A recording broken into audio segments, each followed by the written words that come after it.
നമസ്കാരം. കേരള പൊളിറ്റിക്സിൽ ഇപ്പൊ നടന്നുകൊണ്ടിരിക്കുന്ന കാര്യങ്ങളൊക്കെ കാണാൻ വേണ്ടിയിട്ട് നല്ല രസമുണ്ട്. സത്യത്തിൽ നമ്മളെപ്പോലെയുള്ള കാഴ്ചക്കാർക്ക് ചിരിക്കാനും കരയാനും ഒക്കെയുള്ള വക ഇപ്പൊ കേരള പൊളിറ്റിക്സിനകത്ത് തന്നെ നടക്കുന്നുണ്ട്. ഈ പൊളിറ്റിക്കൽ ലീഡേഴ്സ് ഒക്കെ തന്നെ എന്താണ് കരുതി വെച്ചേക്കുന്നതെന്നാണ് ഞാൻ ആലോചിക്കുന്നത്. എല്ലാ പാർട്ടിയിലും പ്രശ്നങ്ങളാണ്. ഒന്നാമത്തെ കാര്യം, കേരളത്തിലുള്ള മെയിൻ ആയിട്ടുള്ള 3 പാർട്ടികൾ, കോൺഗ്രസ്, പിന്നെ LDF, പിന്നെ അതോടൊപ്പം തന്നെ BJP. ഈ 3 പാർട്ടിക്കാരും പരസ്പരം അങ്ങോട്ടും ഇങ്ങോട്ടും തമ്മിൽ തല്ലുവാണ് എന്നുള്ളത് നമുക്കറിയാം. എലക്ഷൻ അടുക്കുന്ന സമയത്ത് വല്ലാത്ത പ്രതിഭാസങ്ങളൊക്കെയാണ് കേരളത്തിൽ നടന്നുകൊണ്ടിരിക്കുന്നത്. ഓൾറെഡി പാർട്ടിക്കാർ അങ്ങോട്ടും ഇങ്ങോട്ടും പരസ്പരം തമ്മിൽ തല്ലിക്കൊണ്ടിരിക്കുകയാണ്. ഇനി അങ്ങോട്ടും ഇങ്ങോട്ടുള്ള തമ്മിത്തല്ല് പോരാതെ പാർട്ടിക്കകത്ത് നിന്ന് പോലും തമ്മിത്തല്ലുകളാണ്. കോൺഗ്രസ് നടക്കുന്ന കാര്യങ്ങൾ നിങ്ങൾ കണ്ടതായിരിക്കുമല്ലോ. നമ്മുടെ രാഹുൽ മാങ്കൂട്ടത്തിനെതിരെ ഉയർന്നു വന്നേക്കുന്ന കുറെ ആരോപണങ്ങളും കുറെ തെളിവുകളും കണ്ടതാണല്ലോ. പക്ഷേ കേസൊന്നുമില്ല. ഇതുവരെ ഒരു കേസുമായിട്ടില്ല, ഒരു പരാതിയും പോയിട്ടില്ല, ഒന്നും ആയിട്ടില്ല. സമൂഹ മാധ്യമങ്ങളിലും വാർത്തയിലും കുറെ ആരോപണങ്ങൾ വന്നിട്ടുണ്ട്, കുറെ തെളിവുകളും വരുന്നുണ്ട്. അയാളുടേതായിട്ടുള്ള കുറെ ചാറ്റ് ഹിസ്റ്ററി, അയാളുടേതായിട്ടുള്ള വോയിസ് റെക്കോർഡ്, അത്തരം കാര്യങ്ങൾ മാത്രമാണ് പുറത്തു വന്നേക്കുന്നത്. അതുകൊണ്ട് തന്നെ രാഹുൽ മാങ്കൂട്ടം MLA സ്ഥാനം രാജിവെക്കണമെന്ന് ഓപ്പോസിറ്റ് നിൽക്കുന്ന ആൾക്കാർ പറയുന്നുണ്ട്. കോൺഗ്രസിനകത്ത് തന്നെയുള്ള ആൾക്കാർ പറയുന്നുണ്ട്. പക്ഷേ എനിക്കിതിനകത്ത് ഏറ്റവും കൂടുതൽ രസകരമായി തോന്നിയ കാര്യം എന്താണെന്നറിയാമോ? ഇപ്പോൾ രാഹുൽ മാങ്കൂട്ടത്തെ കോൺഗ്രസ് സസ്പെൻഡ് ചെയ്തേക്കാണ്. അതിന്റെ വാർത്ത നമുക്ക് ആദ്യം ഒന്ന് കേട്ടിട്ട് വരാം. രാഹുൽ മാങ്കൂട്ടത്തിനെ സസ്പെൻഡ് ചെയ്തിരിക്കുന്നു പ്രധാനപ്പെട്ട വാർത്ത ഇപ്പോൾ പുറത്തു വരുന്നു. നേരത്തെ തന്നെ സസ്പെൻഷൻ എന്നുള്ള കാര്യം മുന്നിൽ നിൽക്കുന്നുണ്ടായിരുന്നു. ഇപ്പോൾ ഇതാ രാഹുൽ മാങ്കൂട്ടത്തിനെ സസ്പെൻഡ് ചെയ്തിരിക്കുന്നു പാർട്ടിയിൽ എന്നുള്ള വിവരം വരുന്നു. ഡാൻ കുര്യൻ ചേർന്ന് വിവരങ്ങളുമായി. ഡാൻ, വിശദാംശങ്ങൾ. ആ നടപടി ഉറപ്പുവരുത്തിയിരിക്കുന്നു കോൺഗ്രസ് നേതൃത്വം. രാഹുൽ മാങ്കൂട്ടത്തിനെതിരെ ഉയർന്നു കേട്ട ആരോപണങ്ങളിൽ പാർട്ടിയുടെ പ്രതിച്ഛായക്കേറ്റ മങ്ങൽ പരിഗണിച്ചുകൊണ്ടാണ് പാർട്ടിയിൽ നിന്ന് സസ്പെൻഡ് ചെയ്തുകൊണ്ടുള്ള ഓർഡർ ഇപ്പോൾ പുറത്തു വന്നിരിക്കുന്നത്. പ്രഥമ ദൃഷ്ട്യാ ഇതുമായി ബന്ധപ്പെട്ട് ഉയർന്നു വന്ന ആരോപണങ്ങളിൽ കഴമ്പുണ്ട്, അതങ്ങനെ അങ്ങ് ആരോപണങ്ങൾ മാത്രമാണ് എന്ന് പറഞ്ഞ് തള്ളിക്കളയാവുന്ന സ്ഥിതിയിലല്ല കോൺഗ്രസ് നേതൃത്വം.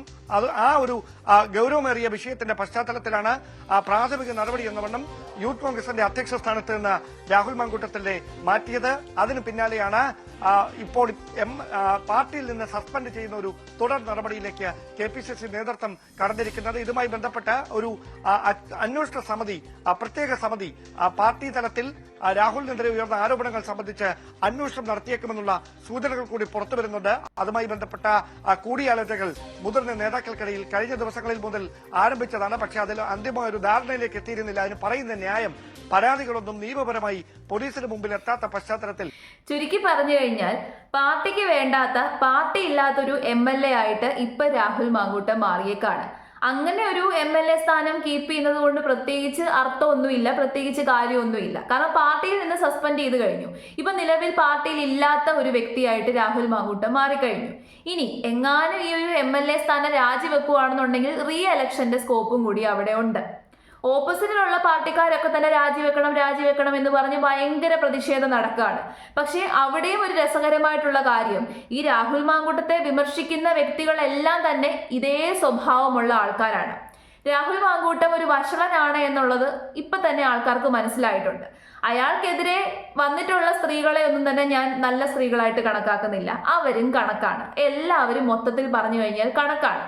പക്ഷെ നിങ്ങൾ മനസ്സിലാക്കേണ്ടത്, രാഹുൽ മാങ്കൂട്ടത്തിനെതിരെ പരാതി ഒന്നും വന്നിട്ടില്ല. കുറെ ആരോപണങ്ങൾ വന്നിട്ടുണ്ട്, കുറെ വലിയ വലിയ വിവാദങ്ങൾ വന്നു, നെഗറ്റീവായിട്ടുള്ള കുറെ ഇമ്പാക്റ്റ് ഉണ്ടായി. അപ്പോൾ ഇത്രയും ഇമ്പാക്റ്റ് ഉണ്ടായപ്പോൾ തന്നെ കൂടെ നിന്നവനെ തള്ളിക്കളഞ്ഞ ആ പാർട്ടിക്കാരെ നമുക്ക് വിശ്വസിക്കാൻ പറ്റുമോ? അതും വിശ്വസിക്കാൻ പറ്റത്തില്ല. അതായത് ഒപ്പം നിന്ന ആൾക്കാരെ പോലും എങ്ങനെ കുഴി ഉണ്ടാക്കി അതിനകത്തേക്ക് ചാടിക്കാം എന്ന് നോക്കി നിൽക്കുന്നതാണ് ഈ രാഷ്ട്രീയക്കാർ. ആ രാഷ്ട്രീയക്കാര് ജയിപ്പിച്ച് അധികാരം കൊടുക്കുന്ന ജനങ്ങളെ നോക്കുമെന്നുള്ള കാര്യത്തിൽ എന്തെങ്കിലും ഒരു ഉറപ്പുണ്ടോ? ഒരുറപ്പും ഇല്ല. ഇതുകൊണ്ടൊക്കെ തന്നെയാണ് കേരളത്തിൽ കോൺഗ്രസിന്റെ ആ ഒരു ഇമ്പാക്റ്റ് കുറഞ്ഞു വരുന്നത്. കോൺഗ്രസ് നേതാക്കന്മാരെ കേരളത്തിലുള്ള ആൾക്കാർ ഇപ്പൊ വിശ്വസിക്കാത്തതിന്റെ കാരണവും അതൊക്കെ തന്നെയാണ്. മൊത്തത്തിൽ പറഞ്ഞു കഴിഞ്ഞാൽ എല്ലാം കൂടി കുഴഞ്ഞു മറിഞ്ഞ് ഒരു അവിയല് പരുവമായിട്ട് മാറിയേക്കാണ്. പരസ്പരം വിമർശിക്കാനുള്ള യാതൊരു രീതിയിലുള്ള റൈറ്റും ഒരു പൊളിറ്റിക്കൽ ലീഡേഴ്സിനും ഇല്ല എന്നുള്ളതാണ് യാഥാർത്ഥ്യം. LDFന്റെ കാര്യം പറഞ്ഞു കഴിഞ്ഞാൽ ഇപ്പോൾ നമ്മുടെ മുകേഷ് MLA പറ്റിയിട്ട് വലിയ വിവാദങ്ങളും വലിയ പ്രശ്നങ്ങളും കേസ് വരെയായി. കേസും പരാതിയും ഒക്കെ പോയിട്ട് പോലും അയാളുടെ കയ്യിൽ നിന്ന് രാജി വാങ്ങിച്ചില്ല. അപ്പൊ അയാളുടെ കയ്യിൽ നിന്ന് രാജി വാങ്ങിക്കാത്ത LDFിലുള്ള ആൾക്കാർ കോൺഗ്രസിനോട് പറയുവാണ് രാഹുൽ മാങ്കൂട്ടത്തിന്റെ രാജി വാങ്ങിക്കണം, രാഹുൽ മാങ്കൂട്ടത്തെ MLA സ്ഥാനത്ത് നിന്ന് മാറ്റണം എന്ന് പറയാൻ അവർക്ക് അവകാശമുണ്ടോ? ഇല്ല. സത്യം പറഞ്ഞു കഴിഞ്ഞാൽ ഇതൊക്കെ കണ്ടിട്ട് എന്താണ് നടക്കുന്നത് എന്നുള്ള അവസ്ഥയിൽ ഇരിക്കുവാണ് നമ്മളെ പോലെയുള്ള സാധാരണക്കാർ.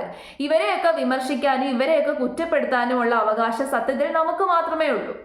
പാർട്ടിക്കാർ തമ്മിൽ അങ്ങോട്ടും ഇങ്ങോട്ടും തമ്മിൽ തല്ലുവാണ്. ഇനി ഇലക്ഷൻ അടുക്കാറാകുമ്പോഴേക്കും ഇതിനെക്കാട്ടിൽ വലിയ വലിയ പ്രതിഭാസങ്ങൾ നമ്മൾ കാണേണ്ടി വരും. ഇനി വേറൊരു കാര്യം, രാഹുൽ മാങ്കൂട്ടത്തിൽ MLA സ്ഥാനത്തിൽ ഇരിക്കാനുള്ള യോഗ്യത ഉണ്ടോ എന്ന് ചോദിച്ചു കഴിഞ്ഞാൽ ഒരു സാധാരണക്കാരി എന്നുള്ള രീതിയിൽ ഞാൻ പറയും യോഗ്യതയില്ല എന്ന്. കാരണം കോഴിത്തരം കാണിച്ച് വഷളത്തരം കാണിച്ച് നടക്കുന്ന ഒരു വ്യക്തിക്ക് എങ്ങനെയാണ് MLA സ്ഥാനത്ത് ഇരിക്കാനുള്ള യോഗ്യത ഉണ്ടാകുന്നത്? എല്ലാം അങ്ങ് പോട്ടെന്ന് വെക്കാം, ബാക്കിയുള്ള ആരോപണങ്ങളൊക്കെ നമുക്ക് തള്ളിക്കളയാം. പക്ഷേ രാഹുൽ മാങ്കൂട്ടത്തിൻ്റെതായിട്ട് പുറത്തു വന്ന ആ ഒരു വോയിസ് റെക്കോർഡ്, അതിനെ നമുക്ക് തള്ളിക്കളയാൻ പറ്റത്തില്ലല്ലോ. അതിനകത്ത് ഒരു ജീവനെ ഇല്ലാതാക്കാൻ വേണ്ടിയിട്ട് പറയുവാണ്, നിർബന്ധിക്കുകയാണ്. അതെങ്ങനെ ഉണ്ടായതാണെന്നുണ്ടെങ്കിലും അതിനെ ഇല്ലാതാക്കാൻ രാഹുൽ മാങ്കൂട്ടം പറഞ്ഞിട്ടുണ്ടെന്നുണ്ടെങ്കിൽ അതോടുകൂടിയിട്ട് അയാളുടെ ക്രെഡിബിലിറ്റി ഇല്ലാതെയാവുകയാണ്. ഒരു രാഷ്ട്രീയക്കാരനാകുന്നതിന് മുമ്പ് അല്ലെന്നുണ്ടെങ്കിൽ ഈ ഒരു പൊസിഷനിൽ എത്തുന്നതിന് മുമ്പ് എന്ത് വേലത്തരവും കാണിച്ചോട്ടെ, പക്ഷേ അറ്റ്ലീസ്റ്റ് ഇച്ചിരിയെങ്കിലും ജനപ്രതിനിധിയായ സ്ഥിതിക്ക് അല്ലെന്നുണ്ടെങ്കിൽ കുറച്ചെങ്കിലും ജനങ്ങൾ ഇഷ്ടപ്പെട്ട സ്ഥിതിക്ക് ഈ പ്രവൃത്തിയിൽ നിന്നൊക്കെ ഒന്ന് വിട്ടു നിൽക്കണ്ടേ? അതായത് സ്വന്തം കുഴി ആദ്യം തന്നെ തോണ്ടിയത് ഇയാളാണ്. ആ കുഴിയിലേക്ക് മറ്റുള്ളവരെല്ലാവരും കൂടി ചേർന്നിട്ട് ഇയാളെ തെള്ളിയിട്ടു. ഇയാൾക്കെതിരെ പലരും പ്രശ്നങ്ങൾ കൊണ്ടുവരുവാണ്, പലരും ആയുധങ്ങൾ കൊണ്ടുവരുവാണ് എന്നെല്ലാവരും പറയുന്നുണ്ട്. അതായത് ഇയാളെ സപ്പോർട്ട് ചെയ്യുന്ന ആൾക്കാർ പറയുന്നു മറ്റു പാർട്ടിക്കാർ ഇലക്ഷൻ ആയപ്പോഴേക്കും വൃത്തികെട്ട ഗെയിം കളിക്കുവാണ് എന്ന്. എന്നാൽ ഈ ഗെയിമിന് തുടക്കം ഇട്ടുകൊടുത്തത് ആരാണ്? ഇയാൾ തന്നെയല്ലേ. നമ്മുടെ സ്വഭാവം ശരിയല്ലെന്നുണ്ടെങ്കിൽ, ഞാൻ വേടന്റെ കാര്യത്തിൽ പറഞ്ഞതുപോലെ നമ്മുടെ ഹിസ്റ്ററി ശരിയല്ലെന്നുണ്ടെങ്കിൽ, നമ്മുടെ സ്വഭാവം ശരിയല്ല എന്നുണ്ടെങ്കിൽ ഉറപ്പായിട്ടും നമ്മുടെ പാസ്റ്റ് നമ്മളെ വേട്ടയാടും. ആ പാസ്റ്റാണ് ഇപ്പൊ രാഹുൽ മാങ്കൂട്ടത്തെ വേട്ടയാടിക്കൊണ്ടിരിക്കുന്നത്. പലരോടും മെസ്സേജ് അയച്ച്, പലരോടും ശൃംഗാരം കാണിച്ച്, പലരോടും വഷളത്തരം കാണിച്ച്, കോഴിത്തരം കാണിച്ച് ഇങ്ങനെ ഉയർന്നു വന്നു. ഒരു സമയത്ത് അതിപ്പോൾ ആൾക്കാർ മുഴുവനായിട്ട് അറിഞ്ഞു, ജനങ്ങൾ മുഴുവനായിട്ട് അറിഞ്ഞു. മൊത്തത്തിൽ നാണം കിട്ടു. സ്വന്തം പൊസിഷനെ പോലും സ്വന്തം ക്രെഡിബിലിറ്റിയെ പോലും ചോദ്യം ചെയ്യുന്ന രീതിയിലേക്ക് അത് മാറി. അയാളുടെ വ്യക്തിത്വത്തെ തന്നെ ചോദ്യം ചെയ്യുന്ന രീതിയിലായില്ലേ? ആയി. അപ്പോൾ ഈ ഒരു വിഷയം കൊണ്ട് 2-3 കാര്യങ്ങൾ ബോധ്യപ്പെട്ടു. ഒന്നെന്ന് പറയുന്നത്, കേരളത്തിലുള്ള രാഷ്ട്രീയ നേതാക്കന്മാരിൽ ആരും തന്നെ നീറ്റായിട്ടുള്ളവരില്ല. എല്ലാവരും കണക്കാണ്. ഒന്നിനൊന്ന് മെച്ചമായിട്ട് മാറിക്കൊണ്ടിരിക്കുകയാണ്. പരസ്പരം അങ്ങോട്ടും ഇങ്ങോട്ടും പോരടിക്കാനും വഴക്ക് കൂടാനും എങ്ങനെ കൂടെ നിൽക്കുന്നവരെ തള്ളിയിടണമെന്ന് നോക്കാനും നോക്കിയിരിക്കുന്നവരാണ് രാഷ്ട്രീയക്കാരെന്നും നമ്മൾ ജനങ്ങൾക്ക് മനസ്സിലാക്കാൻ വേണ്ടിയിട്ട് സാധിച്ചു. കഴിഞ്ഞില്ല. ഒപ്പം നിൽക്കുന്നവനെ പോലും ഒരു ആപത്ത് വരുന്ന സമയത്ത് തള്ളിയിടുന്നവരാണ് രാഷ്ട്രീയക്കാരെന്നും നമുക്ക് മനസ്സിലാക്കാൻ വേണ്ടിയിട്ട് സാധിച്ചു. മൊത്തത്തിൽ പറഞ്ഞു കഴിഞ്ഞാൽ വഷളന്മാരെയും കൊണ്ടും അഴിമതിക്കാരെയും കൊണ്ടും അഹങ്കാരം തലയ്ക്ക് പിടിച്ച് നിൽക്കുന്ന കുറെ ആൾക്കാരെയും കൊണ്ടും നിറഞ്ഞു നിൽക്കുകയാണ് കേരള പൊളിറ്റിക്സ്. ഇതിനകത്ത് നിന്ന് നമ്മളാണ് അനുഭവിച്ചുകൊണ്ടിരിക്കുന്നത്, നമ്മളെപ്പോലെയുള്ള ജനങ്ങളാണ് അനുഭവിച്ചുകൊണ്ടിരിക്കുന്നത്. ഇനിയുള്ള ഇലക്ഷൻ വരുമ്പോഴെങ്കിലും നല്ല നല്ല നേതാക്കന്മാരെ ജയിപ്പിച്ച് വിടാൻ നമ്മൾ ശ്രമിച്ചില്ലെന്നുണ്ടെങ്കിൽ നമ്മൾ പിന്നെ അനുഭവിക്കേണ്ടി വരും. എല്ലാം ശരിയാക്കി തരാം എന്ന് പറഞ്ഞ് കയറിയ കുറേ ആൾക്കാരുണ്ട്. മൊത്തത്തിൽ കേരള സമൂഹത്തെ ഇപ്പം ഏകദേശം ശരിയാക്കി വെച്ചേക്കാണ്. ഇനി ബാക്കിയും കൂടി ശരിയാക്കാനുള്ള ഒരു കാര്യം അവർക്ക് കൂടി വിട്ടുകൊടുക്കാതിരിക്കുക.